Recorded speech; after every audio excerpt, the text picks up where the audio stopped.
Our main saying of this series is that God uses all things, the good, the bad, and the ugly, to tell a better story. And so this week we're going to learn how to read a book of the Bible, which I guess you probably already know is Leviticus. And this is a book of the Bible that a lot of people don't really like because it's very confusing.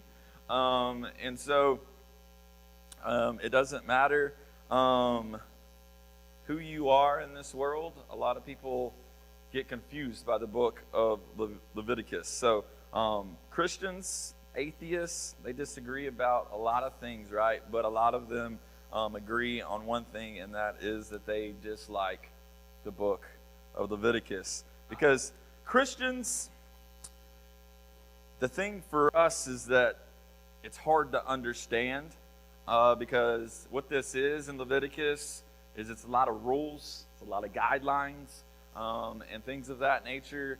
So you start asking questions because some of the rules in there, and it's like, all right, are Christians supposed to have tattoos or not? Or is that a sin? Because that's one of the things that Leviticus says. And then, it actually says something about like how you're not supposed to eat certain type of seafood. So it's like, can I not eat shrimp because is that a sin? But that's one of the guidelines in the laws that's put in here. Or it says that you can't wear clothing that's made from more than one material. Like you can't have that in your closet. And you're like, well, then I got to go throw my whole entire closet away, right? So it's like, why is this in the Bible? This is so confusing to me, right? I want to sort this all out for us, okay? So we're going to learn tonight how to read the book of Leviticus and how to read it wisely. And we're going to see how God uses all things, good, bad, and ugly. Y'all listening to me? All things, good, bad, and ugly, even the book of Leviticus, to tell a better story. So, why should you care about the book of Leviticus? It's a question of the night. Why should you care about the book of Leviticus? You should care about the book of Leviticus because A, yes, it is a book of the Bible, and B, Jesus cared about Leviticus. If Jesus cared about the book of Leviticus, then we should care about the book of Leviticus, right? Because we are trying our best to be like who? Jesus, right? As followers of Christ, we are trying to be Christ-like. So we should care about the book of Leviticus just like Jesus did. So Jesus was asked a question when he was here on earth by his disciples, his followers. And they said, hey, Jesus, what is the most important commandment? Like out of y'all know the 10 Commandments, right? That were given to Moses and etched, in stone on a tablet and stuff. And so we have the 10 Commandments. And they said, what is the most important command in all of the Jewish scripture? He quoted from his answer, quoted from two different books. You know what they were? One was Deuteronomy, and the other one, guess what it was? Leviticus. Good job, Morris. And so here is how he replied. In Matthew chapter 22, verses 37 to 40, this is what he said. He said, you must love the Lord your God with all your heart, all your soul, and with all your mind. This is the first and greatest commandment. A second is equally important. Love your neighbor as yourself. The entire law and all the demands of the prophets are based on these two commandments. All right?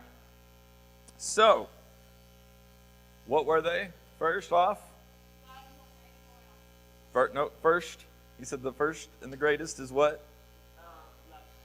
Love God, and then love your neighbor as yourself, right? Okay. So, love God with all that you are. That is from the book of Deuteronomy.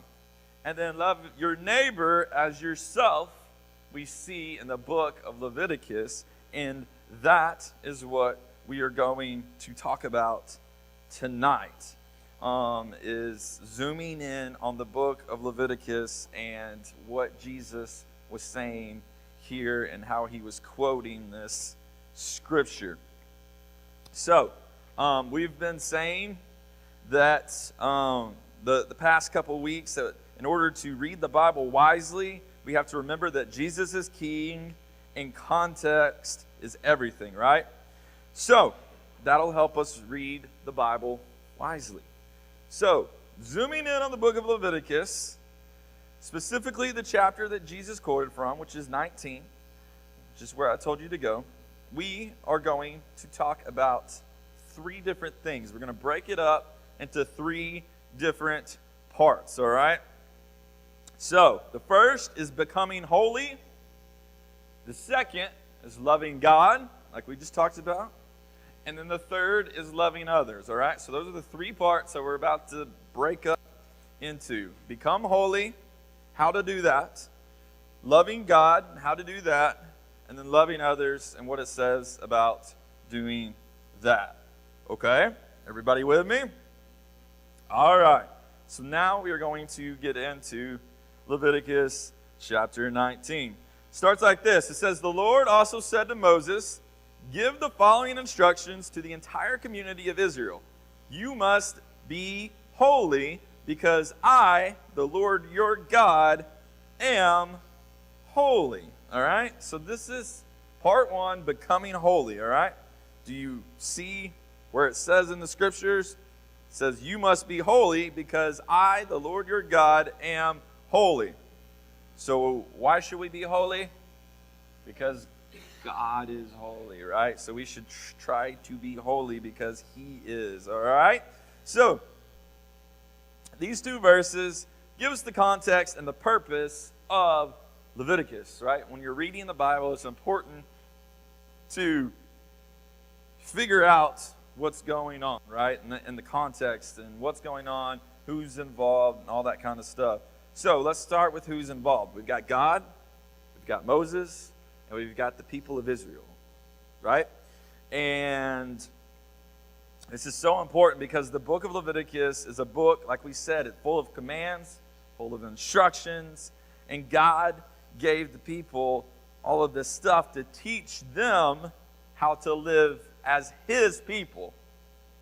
Okay? So as Christians now, we are not living that way. We are living in the New Testament way. We are living under the new covenant. They were not living under the new covenant. Okay? So, we are not the people of Israel that he is strictly talking to in the book of Leviticus. So, that means that the laws and regulations in Leviticus and the Old Testament, I'm sorry, I don't have my phone on silent.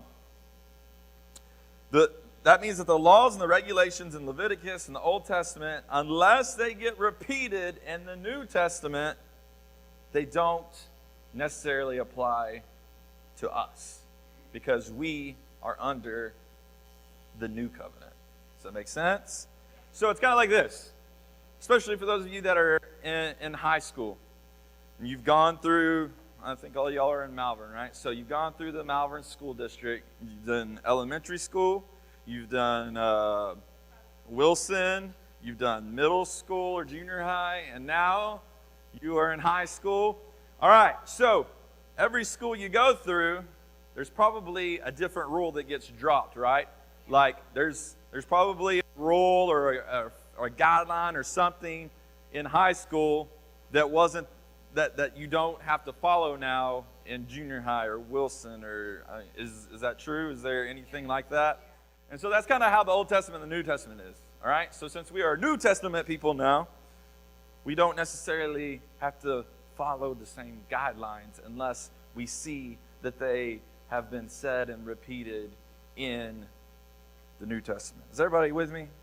So if somebody challenges you and they say something along the lines of, hey, if you're truly a Christian, you're being hypocritical of wearing, having a tattoo because it says in Leviticus that you're not supposed to have a tattoo. And you go, hey, it doesn't say anything about that in the New Testament. I'm a New Testament person. I'm under the new covenant. So, Does that make sense? Everybody still with me? So, if you need it on the screen, the law was given under the Old Testament for a specific time and a specific purpose, but when Jesus came, a new stage of history was ushered in and came with him. So, like moving from middle school to high school or whatever, we're still following God, but now we don't have to follow necessarily those same rules. We don't have to sacrifice things in order to come into church. We don't have to, do things such as that you see back in the Old Testament. So, that doesn't mean, though, to be clear, throw out the Old Testament and don't read it because it doesn't matter to me anymore. No. It still matters, right? We've been reading in the Old Testament because it matters. So I'm just saying every little thing doesn't have to necessarily be followed because we are under the New Testament law. All right? So is everybody clear with me? Old Testament is not bad. It's not irrelevant. You shouldn't, discard it. I just want to make that clear. All right? So this brings us to the purpose of Leviticus. Be holy because I, the Lord your God, am holy, right? That's what he said. It's a book that is full of instructions given to teach the people of Israel how to be holy like their God is holy.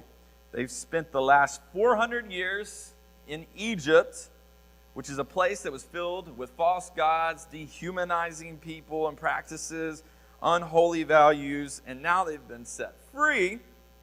So they need to learn how to function as a free people, and God was giving them all the guidelines and the rules of how to function as his people as they were being freed. All right? So that's why this book exists.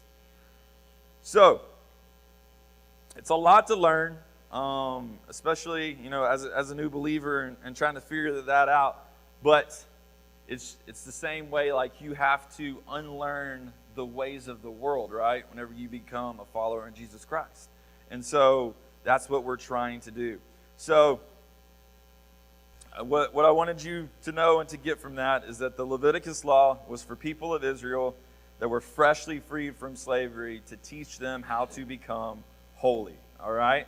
So that's that becoming holy. They were trying to be guided along of how to become holy. All right? So, moving on to part 2. Part 2 is loving God. 19 verses 3 and 4 says this: each of you must show great respect for your mother and father. Just making sure that you let that sink in for a second. Can we just stop for a second? Did everybody hear that? Each of you must show great respect for your mother and father. Look, it does not matter if your mother and father are the worst people in the world. You're still supposed to show respect to them, okay? And that doesn't mean that you have to listen to everything they say, but it's still respect still needs to be given to them and realize who they are. And so I know some of you may not have the best living situation, but you still should show respect for your mother and father. And you must always observe my Sabbath days of rest. I am the Lord your God.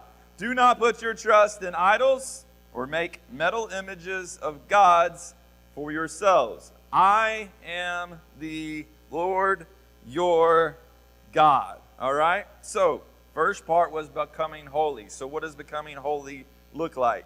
It begins with loving God. And it looks like doing what he says. So if you want to become holy as God is holy, then it begins with loving him and looking like doing what he says. Loving God is so much more than just believing that he's real and having, positive feelings towards him. It's so much more than that. Loving God means putting him first in every aspect of your life. In the way that we treat our families, in the way that whether it's good or bad, as I said, in the way that we spend our free time, in the things that we give our attention to, That's what loving God looks like. I need you to get this. This is so good. Love, what is love? Love is a choice to sacrifice yourself for the good of another. If anybody ever asks you, what is love? It's a choice. And it's a choice to sacrifice yourself for the good of another. If you're taking notes, that's a good one.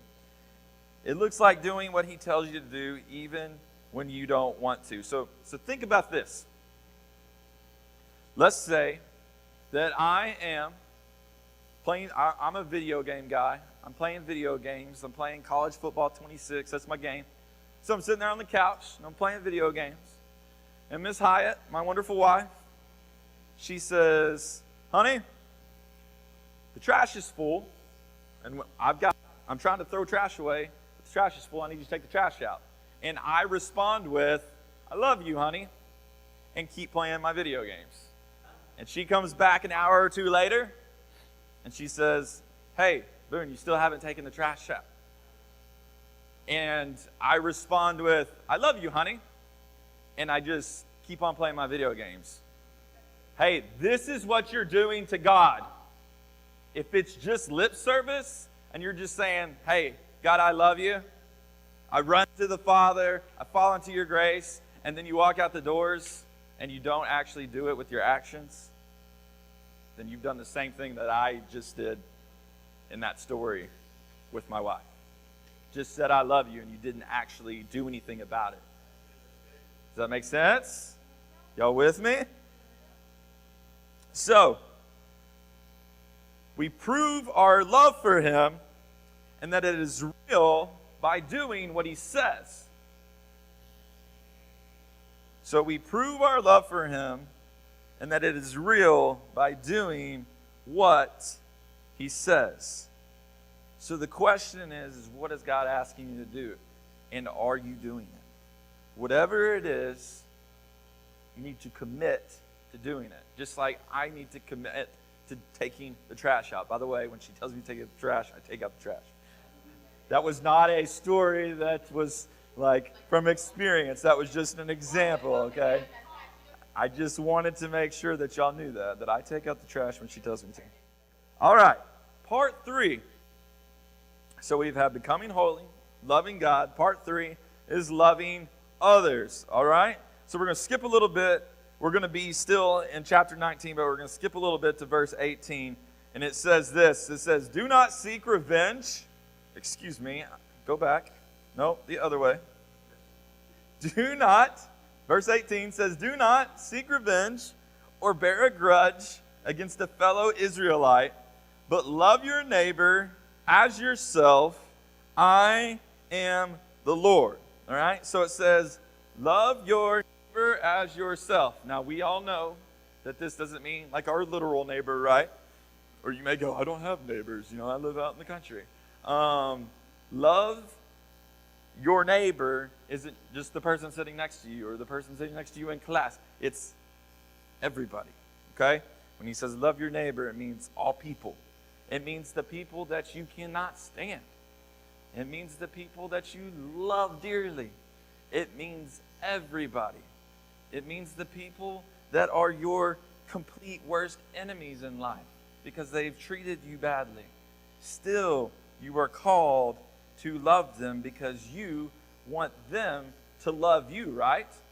And if you want them to love you, then you need to show them the love, and maybe they'll get it, and they'll go, okay, I need to treat them like they're treating me. We move on, skip on to verse 33, and it says, do not take advantage of foreigners who live among you in your land. Treat them like native-born Israelites, and love them as you were once foreigners living in the land of Egypt. And then he says, I am the Lord your God. Have you gotten that? After every command, he tells them what? I am the Lord your God. All right? So, this is what I encourage you to do. I encourage you to become someone who loves God with all you are and to love others the way that you want to be loved. All right? That's what we should strive to achieve, to become someone who loves God with everything that we have, our whole entire being, mind, body, soul, and to love others the way that we would want to be loved. You know how you want to be loved. So love everybody that way, even if they aren't showing it to you. Love them. Okay? So, ask the question, if you were them, what would you want someone to do for you? I don't know what your life's like, if you've ever been bullied before or anything like that, but I can guarantee you a lot of times, people that bully people, people that do wrong things to people, most of the time they do it because their lives are messed up. And they need to be shown God. They need to be shown love. And you're like, so I have this enemy, I have this bully, I have this person that picks on me all the time, and you're telling me that I should just like love them? And I'm saying yes. Treat them the way that you want to be treated. You say, hey, I want to be treated like this. Then show it to them. Don't just tell them. Show it as an example. All right? Because the thing is you don't know what their life's like. They may have something going on real deep and heavy in their life. So this is what it looks like to become holy, to become a fully devoted follower of Christ. To become the kind of person who loves God with all that you are and loves others the way that you want to be loved. So even though that the laws of Leviticus weren't given to us, the words of Jesus were given to us, and those absolutely apply to you, and they were the words from Leviticus. So, do what God says and do for others what you would want done for you. So, take God's words seriously. Do your best to follow Him faithfully. And just committing to this will be a game changer in your life. Y'all hold on with me. I got like 2 or 3 more minutes. Because becoming holy absolutely includes believing that God is real, but it does not stop there. All right? You can't just believe. You got to keep going. It also requires us to do what He says. Are you ready for the best part? God will not ask you to do anything that He wouldn't do for you. God will never ask you to do anything that He wouldn't be willing to do so Himself. And we can see this in Matthew 5:17. I'll get back. I'll go back. Don't misunderstand why I have come. This is Jesus speaking. Don't misunderstand why I've come. I did not come to abolish the law of Moses, so what we've been talking about, or the writings of the prophets, but I came to accomplish their purpose. So what did He come to do? Accomplish the purpose, which means He came to die on the cross for us. Look, God sent His Son down. Jesus came and He sacrificed Himself for every single one of us. So He would not ever ask you to do something that He's not willing to do Himself, because He put His own life on the line for you.